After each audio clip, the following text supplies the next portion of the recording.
certo? E no capítulo 3 nós vamos estudar sobre a continuação dessa história. Ainda estamos na parte histórica, né, do livro. Já já a gente chega na parte realmente que é mais complicada.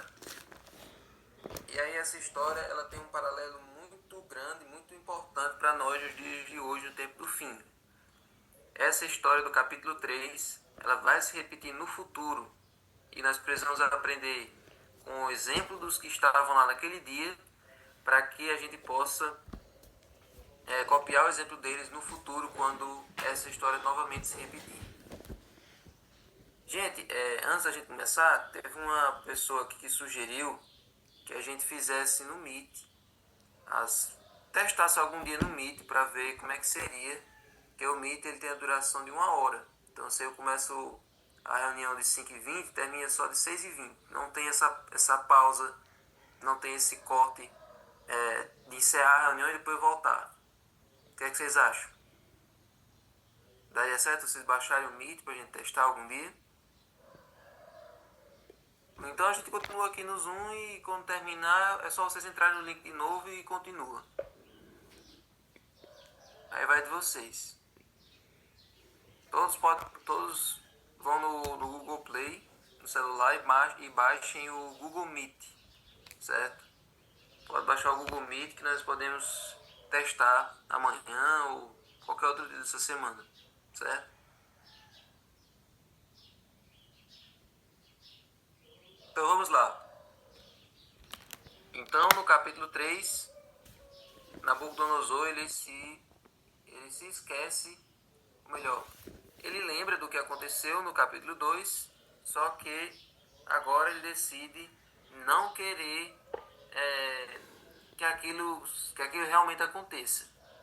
No capítulo 2 vocês sabem que Nabucodonosor teve a certeza que o reino dele iria passar, que o reino dele iria ter um fim, que iria vir outro poder, outro reino depois dele, uma série de outros reinos. Então ele não gostou muito disso aí. Ele sabia que isso era verdade, sabia que isso era uma revelação de Deus, mas ele queria ir contra a revelação, ele queria ir contra os fatos, certo? Se Deus disse a ele que o reino dele ia passar, ele disse, não, eu vou fazer o possível para o meu reino durar para sempre. Então, quando a gente começa o capítulo 3, o que é que ele faz? Uma estátua. Quando começa o capítulo 3, você lembra que no final do capítulo 2 ele reconhece a glória de Deus, né? A grandeza de Deus. Ele diz, olha, certamente o vosso Deus é o Deus dos deuses e o Senhor dos reis e o revelador de mistérios, pois pudeste revelar esse mistério. Ou seja, Nabucodonosor faz um reconhecimento aí. Mas como eu disse aqui no Zoom, na semana passada, antes de começar o estudo de Daniel, eu falei sobre Nabucodonosor, 1 hora aí.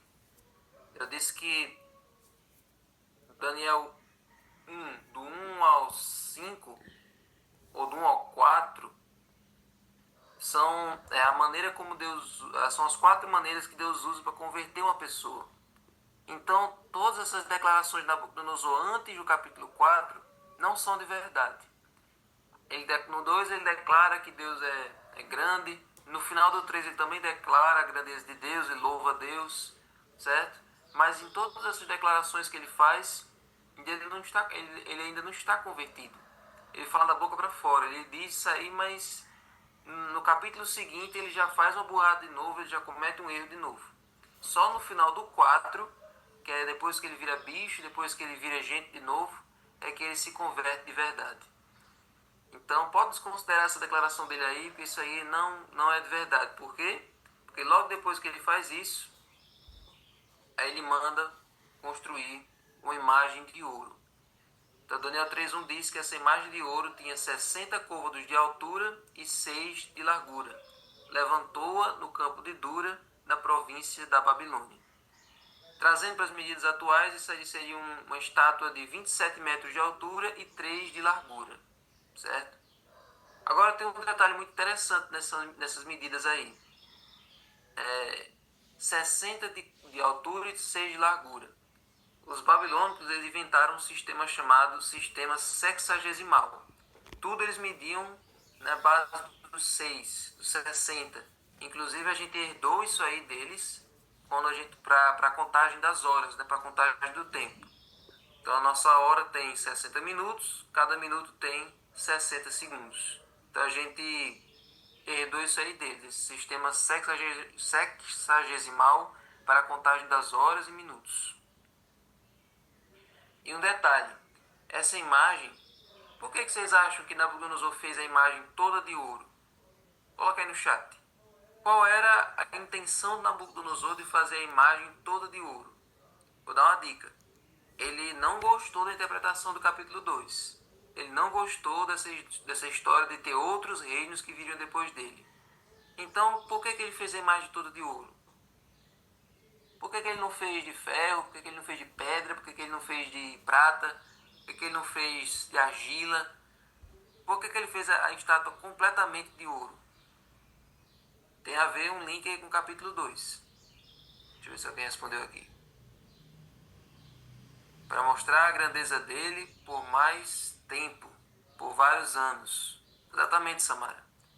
Ou seja, ele estava querendo ir contra a profecia do Bedian, para mostrar que o reino dele não iria passar. Então a imagem de ouro era para querer ir contra o que Deus tinha revelado a ele.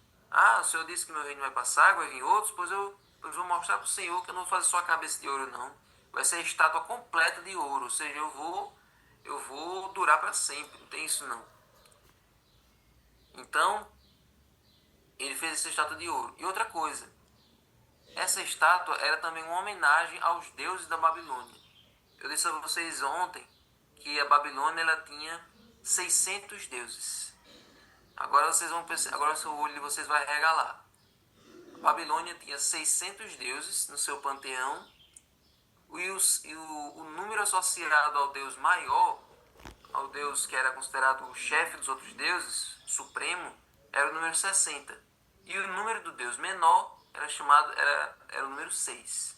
Então eram 600 deuses, 60 sendo o deus maior e 6 sendo o deus menor. E as medidas da estátua eram 60 côvados de altura e 6 de largura. Então, olha aí que número forma, né? 666. Quem ainda não sabe qual é o significado desse número, quando nós estudamos Apocalipse, nós vamos descobrir. Mas existe um paralelo muito grande entre essa história e a história da marca da besta em Apocalipse. Nós não vamos entrar nesse assunto agora, mas eu já vou deixando isso aí para quem já sabe. Essa informação é muito importante e muito valiosa. Certo? Então, ele faz essa estátua e ele manda fazer o que com essa estátua? Olha aí, já disse aí as medidas. Com que objetivo ele fez essa estátua? Além de homenagear os deuses e ele mesmo. Então, ó, verso 2. Então o rei Nabucodonosor mandou juntar os sátrapas, os prefeitos, os governadores, os juízes, os tesoureiros, os magistrados, os conselheiros e todos os oficiais das províncias para que viessem a consagração da imagem que o rei Nabucodonosor tinha levantado. Ou seja, essa foi uma reunião política. Ele chamou todos os políticos da Babilônia, certo? Para eles prestigiarem essa imagem. Então aí tem pessoas, hoje seriam os vereadores, seriam os prefeitos, os deputados estaduais, os deputados federais, senadores, todos os políticos que havia na Babilônia foram convocados para essa reunião. Isso era para, chamando esses políticos, era uma forma de incentivar neles o propósito que Nabucodonosor queria, e esses políticos iam passar para o restante do povo, certo? O que mais? E aí o rei ordenou o seguinte, aí os políticos se reuniram, né, na imagem, e eles ficaram ali ao redor, e Nabucodonosor ordenou, ordena-se a vós outros, ó povos, nações e homens de todas as línguas.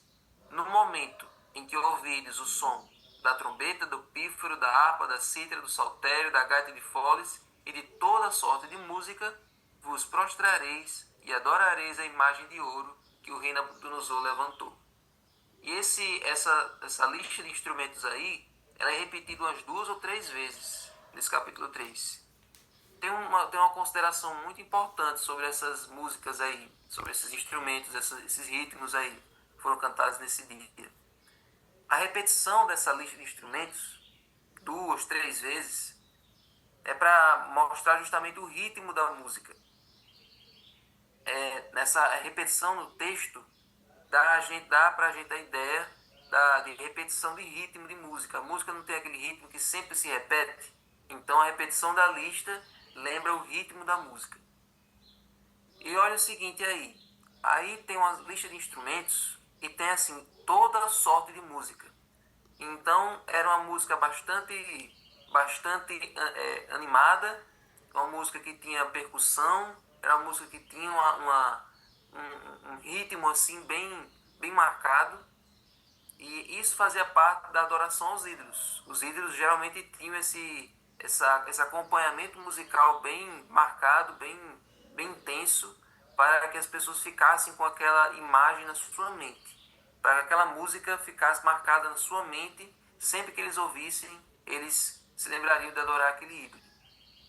Quando Deus mandou trazer a arca para Jerusalém, a arca da aliança, Davi também organizou uma série uma orquestrazinha, uma bandazinha para tocar, e era mais ou menos nesse estilo aí, com bastante ritmo, com bastante percussão, uma música bem agitada. Só que aí naquele dia que Davi trouxe a arca, aconteceu aquele episódio do rapaz que morreu, e Uzá, né, que ele foi tentar segurar a arca que caiu, só que aí Uzá morreu, e ali aquele dia que era para ser um dia de alegria virou um dia de luto, virou um dia de medo, né, um dia de terror. Então Davi deixou a arca num lugar, na casa de Obed-edom. Depois de um tempo, Davi trouxe de volta. Só que dessa vez que Davi trouxe de volta, Davi colocou a arca no templo, no lugar lá, numa tenda. E depois Davi organizou a orquestra, Davi organizou ali a parte musical do culto, para que não tivesse mais instrumentos de percussão. Para que não tivesse mais toda sorte de música que diz em Daniel 3. Agora é uma música mais sacra, era uma música mais calma, era uma música mais solene, mais reflexiva. Então, para você ver a importância da música na adoração. Então, gente, existe uma música que leva a gente a idolatrar, leva a gente para a idolatria, e uma música que leva a gente mais para perto de Deus. Cabe a gente descobrir que música é essa. Existe uma música que nos conduz ao céu e uma música que nos faz pensar apenas nas coisas aqui da terra. A música que foi usada naquele dia foi uma música, no dia de Daniel 3, foi uma música que direcionava os ouvintes para a adoração da imagem, que levava à idolatria. E é esse tipo de música que a gente deve evitar.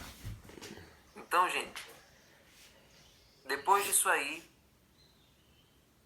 sim.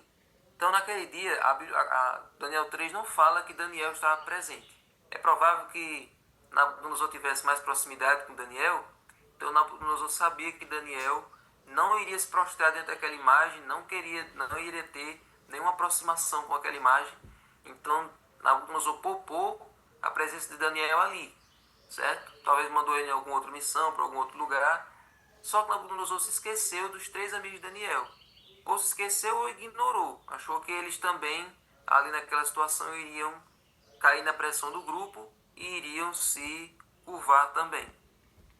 Certo? Então aqueles jovens hebreus, eles tinham o temor de Deus. Mesmo na terra estranha, mesmo numa situação totalmente adversa, eles bateram o pé e disseram: nós vamos continuar obedientes aos mandamentos de Deus.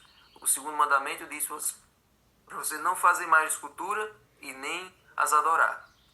Então, aqueles jovens já tinham passado naqueles 3 testes no capítulo 1, e como eles passaram naqueles 3 testes, qualquer teste que viesse agora, eles iriam resistir e eles iriam ficar do lado de Deus. Eles não iriam cair mais em nada.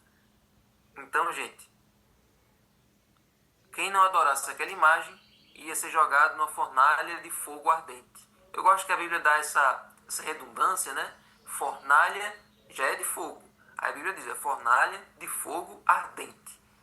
Quando a Bíblia faz essa redundância, que a gente acha desnecessária, é para enfatizar o quão quente, o quão aquecido era aquilo ali. Era um forno, era um lugar onde não ficava nada ali. Quando você jogava aquilo ali, era consumido totalmente. Então, gente, ali Nabucodonosor faz um decreto de morte. Agora, olha que interessante. Verso 6, né? Capítulo 3, verso 6. Aí nós temos 4 elementos. Nós temos um soberano poderoso, ou seja, um líder poderoso. Nós temos uma imagem falsa. Nós temos uma adoração forçada. E nós temos uma união da igreja com o Estado, da religião com a política. Você viu aí? Todos os convidados aí eram políticos. E isso era uma imposição do líder da Babilônia, que era Nabucodonosor. Então, esses 4 elementos estão presentes nessa história. E esses 4 elementos, sim, e tem também a pena de morte. Então temos um líder poderoso, uma imagem falsa, uma adoração forçada, a união da religião com a política e uma pena de morte. Isso poderia acontecer de novo, gente? Ou isso foi apenas há 2.500 anos atrás? Claro que isso vai acontecer de novo um dia. Quando a gente vai para Apocalipse 13, do 11 ao 18, ali a gente vê que nós vamos dar Apocalipse, quando terminar Daniel, mas isso aqui você já conhece. Ó, nós vimos aí que surge uma besta da terra, uma besta surge da terra, e essa besta faz uma imagem, uma homenagem para a primeira besta, certo? E aí, o verso, olha só, ele constrói essa imagem para a besta, verso 14. 13 e 14. Seduz aqueles que habitam sobre a terra por causa dos sinais que lhe foi permitido realizar diante da besta, dizendo aos que habitam sobre a terra que façam uma imagem à besta, aquela que foi ferida à espada e sobreviveu. Então, verso 15. Ele foi concedido poder para dar vida à imagem da besta, para que também a imagem da besta falasse e fizesse morrer todos que não adorassem a imagem da besta. Eu não vou entrar em detalhes aqui, mas todos vocês sabem que a besta que surge do mar, ela representa o papado, o poder papal. Não um papa em específico, não um indivíduo em específico, mas o poder papal. E a besta que surge da terra representa os Estados Unidos. Um dia, os Estados Unidos e o poder papal eles vão se unir e os Estados Unidos vai fazer uma imagem à besta, vai fazer uma homenagem em conjunto com a besta. E essa imagem que eles vão fazer se chama Decreto Dominical. Então, esse decreto vai começar nos Estados Unidos e depois o mundo todo vai copiar. Esse decreto dominical vai ser feito com a desculpa de preservar o meio ambiente, de parar um dia na semana para que não haja mais consumo de poluentes, para que a natureza possa ser cuidada melhor, para que não haja mais tanta sujeira, tanta poluição na atmosfera nesse dia, para que as pessoas possam passar mais tempo com a família, cuidando dos animais. Vai ser uma desculpa assim, para a proteção da natureza. A gente sabe o real propósito disso aí. Então, quando os Estados Unidos, junto com o poder papal, elaborarem esse decreto dominical, ele vai ser promulgado no mundo inteiro. E quem se recusar a entrar nesse regime, quem se recusar a ir contra esse decreto dominical, vai ser condenado à morte. Então, gente, o que aconteceu lá em Daniel 3 vai se repetir no futuro. A gente não deve estudar essas histórias e achar que isso aí está relegado apenas ao passado e exaltar apenas ali o livramento que aconteceu em Daniel 3 e não perceber que isso vai se repetir lá na frente com a gente. Então, se a gente não tiver essa resolução do coração de que antes importa servir a Deus do que aos homens, a gente cai. Se a gente não tiver essa decisão firme na nossa mente de estar do lado de Deus, não importa o que aconteça, se hoje a gente deixa de ir para a igreja porque está chovendo, porque está quente, porque a gente está com uma unha encravada, se hoje a gente não quer chegar cedo no sábado, se hoje a gente não quer guardar o sábado direito, a gente fica sempre arrumando uma desculpa, eu vou para uma festa de formatura no sábado, eu vou para alguma coisa no sábado à tarde. Se a gente hoje faz desculpas para adorar a Deus, então quando isso aqui for imposto, a gente não vai ter dificuldade nenhuma em seguir o decreto dominical. A gente não vai sentir dificuldade nenhuma em abandonar os princípios para agradar aos homens, para irmos nas ondas dos outros. Então, gente, hoje são as pequenas decisões que a gente toma hoje que vão nos dar força para tomar as grandes decisões no futuro. Então, aqueles jovens já tinham passado num teste antes e agora eles decidiram que não iriam se prostrar de jeito nenhum. Aí você tá vendo, ó. Aí tá o paralelo. Davi, quando fechar é só abrir de novo, né? Hã? Quando fechar o zoom é só abrir de novo, né? Isso. Ele vai fechar daqui a 1 minuto e 30 segundos. Assim que fechar, vocês entram no mesmo link, certo? Eu até mudei a imagem do link para ficar mais fácil vocês entenderem. Então tá aí o paralelo entre Daniel 3 e Apocalipse 13, certo? Quem quiser tirar print, pode tirar. Esse é o paralelo, essa semelhança entre o que está no capítulo 3 de Daniel, entre a imagem no campo de Dura e a imagem da besta. Então, gente, os 3 jovens ficam em pé. Uma planície inteira. 1 milhão de pessoas ali, todas ajoelhadas, todas prostradas, e 3 homens em pé. Decidem realmente não se prostrar. E aí tem aqueles invejosos, uns magos que eram invejosos, foram contar para o rei. Ó, rei, tem uns jovens hebreus aí que não estão querendo se prostrar, não sei o quê. Inclusive, eu acho que esses magos aí não precisavam nem ter essa inveja toda, porque era graças a esses jovens e Daniel que eles estavam vivos. Porque eles teriam morrido no capítulo 2, se não fosse Daniel e seus amigos. Se Daniel e seus amigos não tivessem interpretado o sonho da estátua, eles todos os sábios da Babilônia estariam mortos. Então esses magos aí deviam a vida deles a esses jovens. Aí eles pegam e vão denunciar para o rei que aqueles jovens estavam em pé.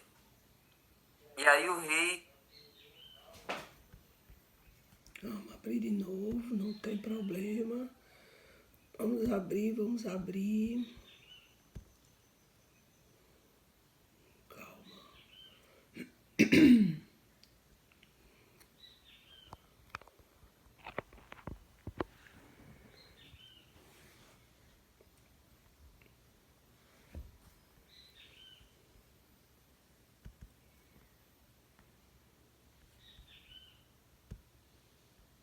droga.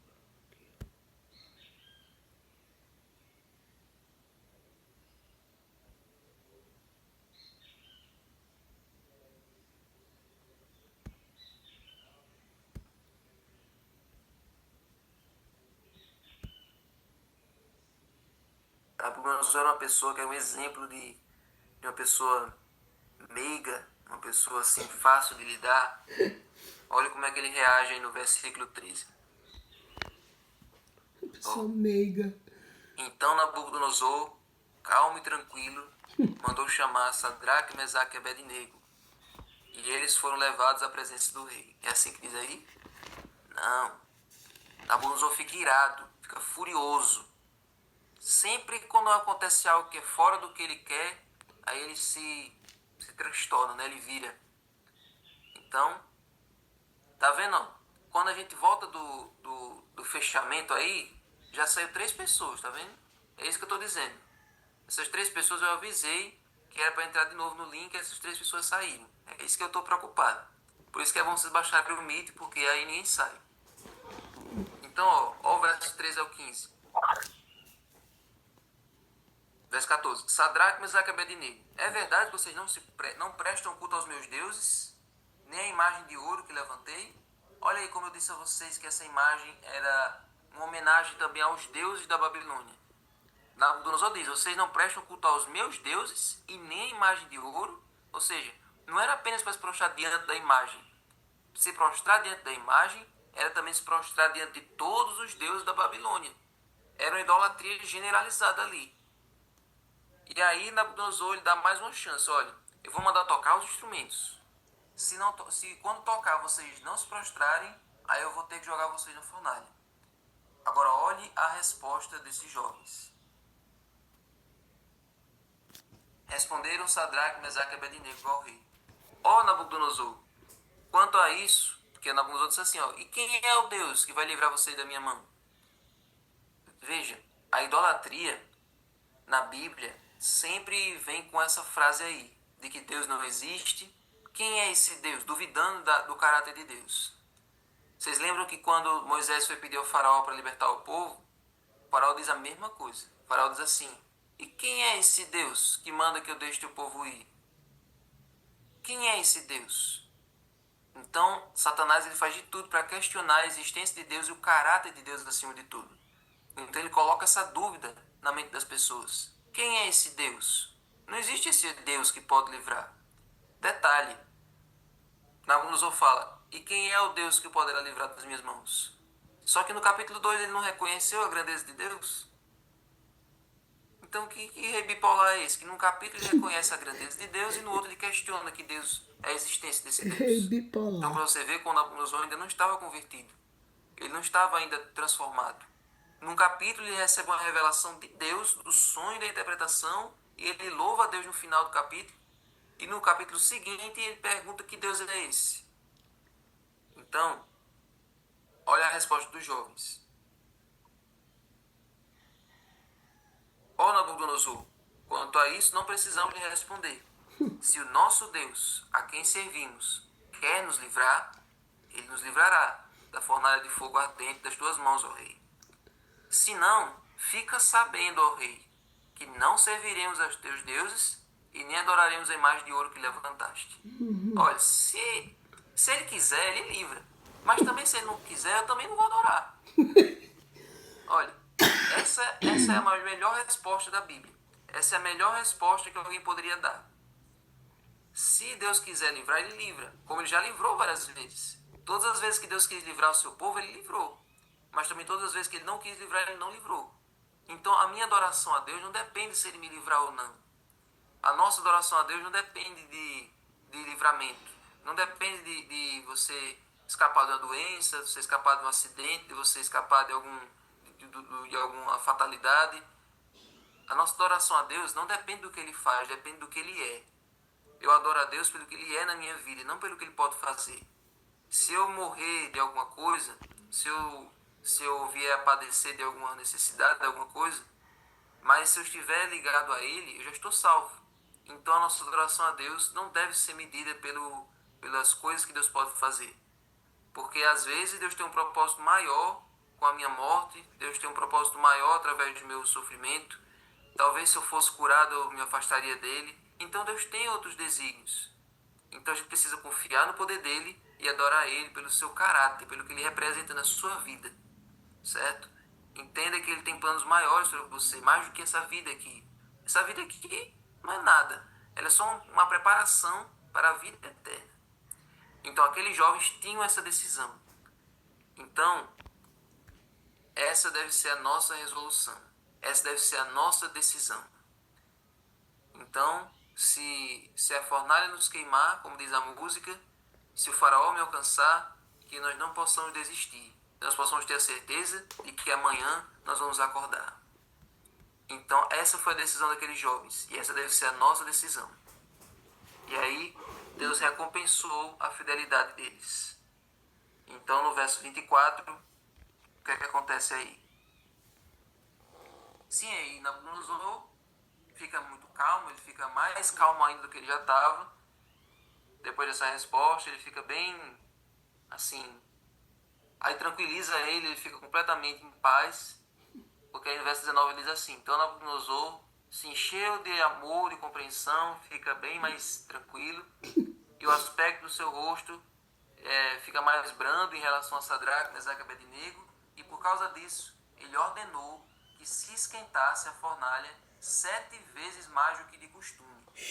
Vocês lembram que começou já dizendo assim, fornalha de fogo ardente. Já estava quente. E agora ele manda aquecer a fornalha de fogo ardente 7 vezes mais. Então ele jogou mais lenha, mandou fazer alguma coisa que ficou mais quente do que já estava. E aí ele mandou que os soldados jogassem aqueles jovens na fornalha. E aí isso é um detalhe bem interessante. Quando os soldados vão jogar eles na fornalha, olha aí, o verso 22.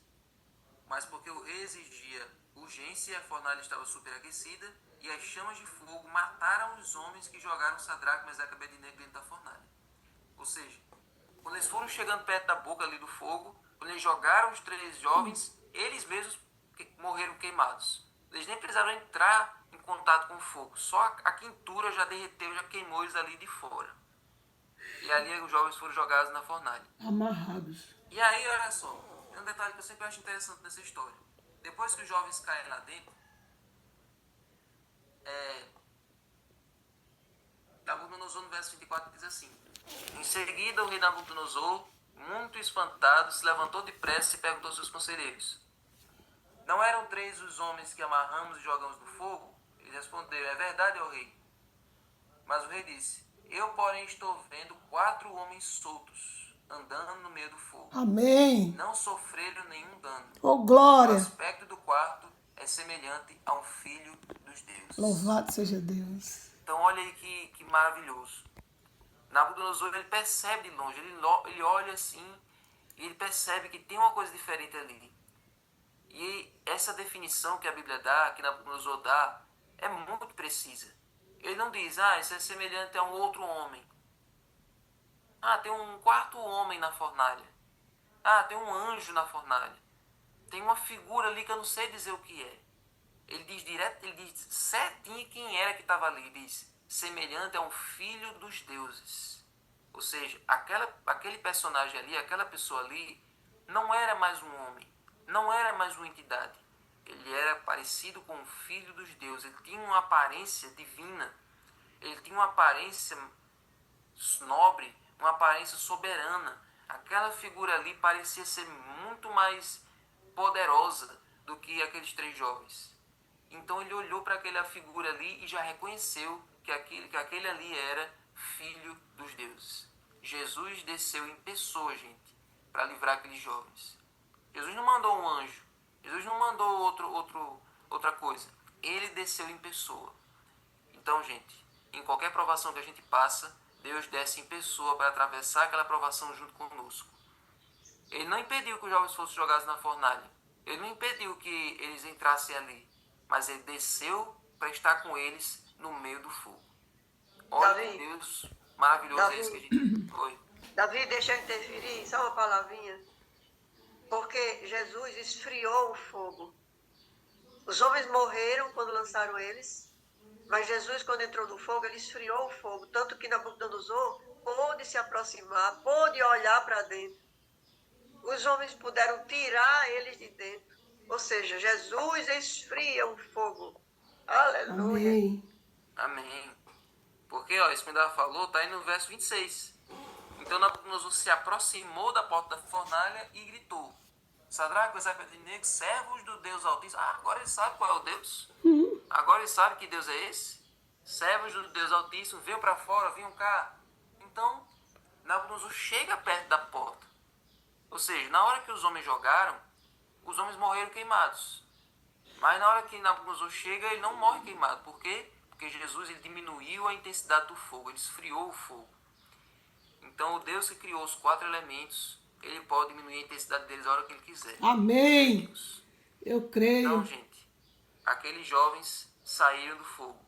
Agora, um detalhe que a Bíblia chama que é mais impressionante ainda. Verso 27.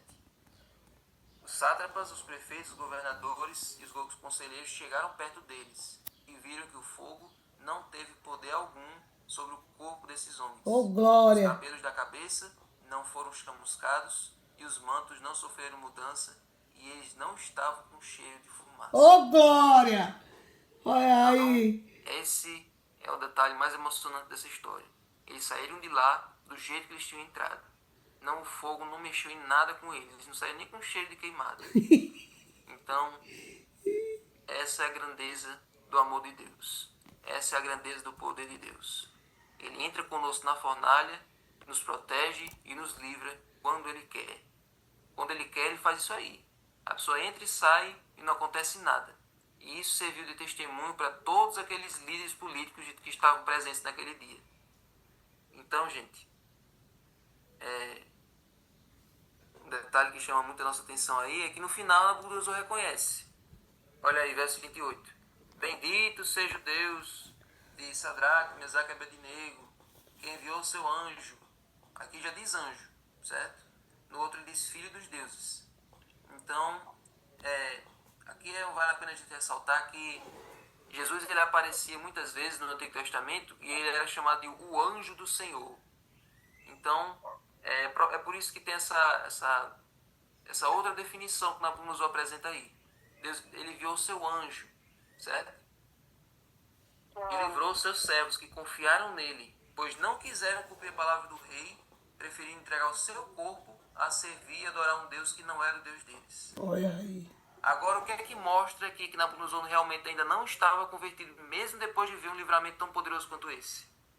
Portanto, faça um decreto, ordenando que todo o povo, nação e língua que disser blasfêmia contra o Deus de Sadraque, Mesaque e Abednego seja despedaçado, e que as suas casas sejam reduzidas a ruínas, porque não há outro Deus que possa livrar como este. Tá vendo? Deus não aceita uma adoração assim. Deus não quer uma adoração forçada desse jeito. Então, essa ordem de Nabucodonosor mostra que ele ainda achava que a adoração tinha que ser pela coação, tinha que ser pela força.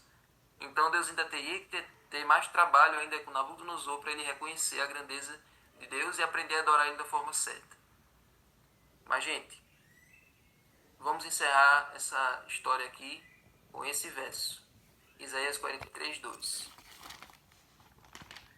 Diz o seguinte: ao passares pelas águas, eu serei contigo. Amém. Ao passares pelos rios, eles não te submergirão. Amém. Ao passares pelo fogo, tu não te queimarás, e a chama não arderá em ti. Amém. Eu Esse é o creio. nosso Deus. Esse é o poder dele. As águas não engoliram o povo de Israel. O fogo não queimou aqueles jovens. E a provação pode não ter poder sobre a sua vida se Amém. você estiver ligado a Deus. Amém. Eu Você creio. pode até passar por ela, mas ele passa junto com você. Amém. Ele atravessa com você o vale da sombra da morte e leva você para as águas tranquilas. Amém? Amém. Senhor Deus, muito obrigado, Senhor, por essa história que tanto nos emociona, que tanto mexe conosco, e que nós possamos, Senhor, ao ver essa história, ter a certeza que o Senhor está sempre do nosso lado. Sim, Se nós Deus. estivermos do teu lado, quando o mundo estiver totalmente contra nós.